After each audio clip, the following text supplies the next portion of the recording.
Hello, Tim here with StudentAthleteWorld.com. This week's topic is when to commit. Many of you are starting to begin your senior year, and today I want to touch on just a few of the topics that relate to committing to a school. So the first thing I want to mention is that from our experience, many kids are never 100% sure. It's always going to be a difficult decision of moving away from high school and going to college. So if you feel 80% sure, that's probably about as much as you can hope for. So if you feel comfortable with the school, don't be afraid. It's going to be a big leap either way. The second thing that you want to consider is you want to find out the schools that are recruiting you if they have an early decision process. Now this is most applicable to the very high academic schools and those of you that are applying to schools that maybe are more competitive to get into. The early decision process, many times a kid will get admitted in the fall of his senior year and you have to decide by a certain day, and that if you don't take that offer, you may not get admitted in the spring when it's more competitive. So that's something you want to make sure you ask the admissions offices if they have an early decision process. If they do, then your decision process will be moved up further than the rest of the students applying for college.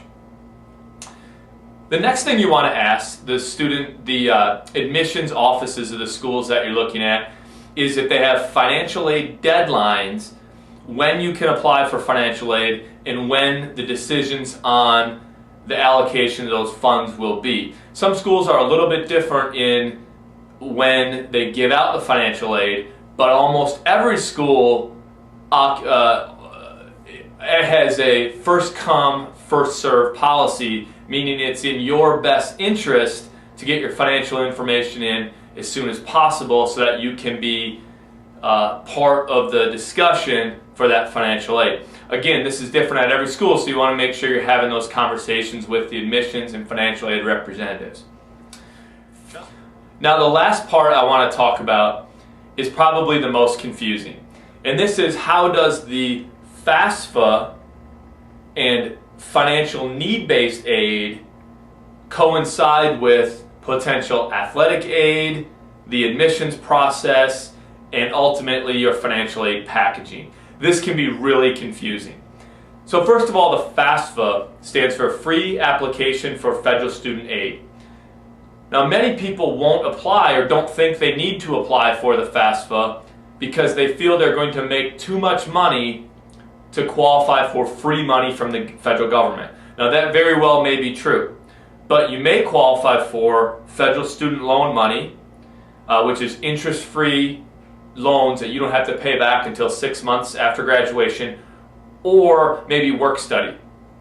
More importantly, when you fill out the FAFSA, you're going to get what's called an EFC, or an estimated family contribution, that the federal government decides this is what they think you can afford to pay for school.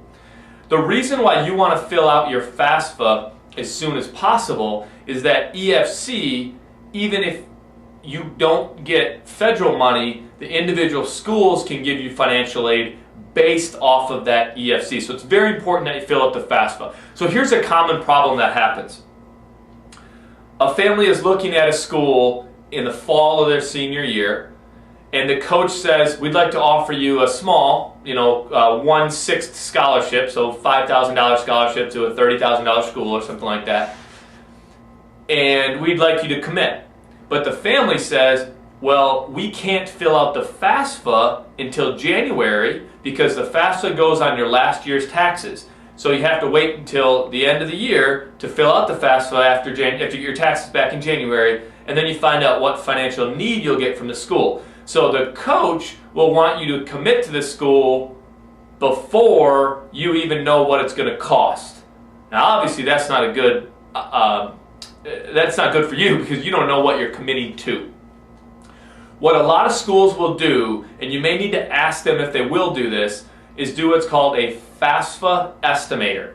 That means they can take the previous year's taxes, and this is during the fall or late summer or early fall of your senior year, and they will do an estimator saying this is what we think you'll qualify for family need. Some schools will even guarantee to match your estimator with your actual FAFSA numbers that will come months down the road. So if in the fall you do an estimator based on the previous year and you qualify for a $6,000 grant money to their school, and then once you fill out the FAFSA and it says you only qualify for 4, they'll match the other 2 and make that fit.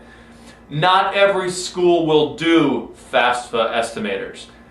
Typically the schools that are tuition driven, private, more expensive, are going to be more likely to do FAFSA estimators. So ask a financial aid representative if you can do a FAFSA estimator, and try to do that as soon as possible in the fall.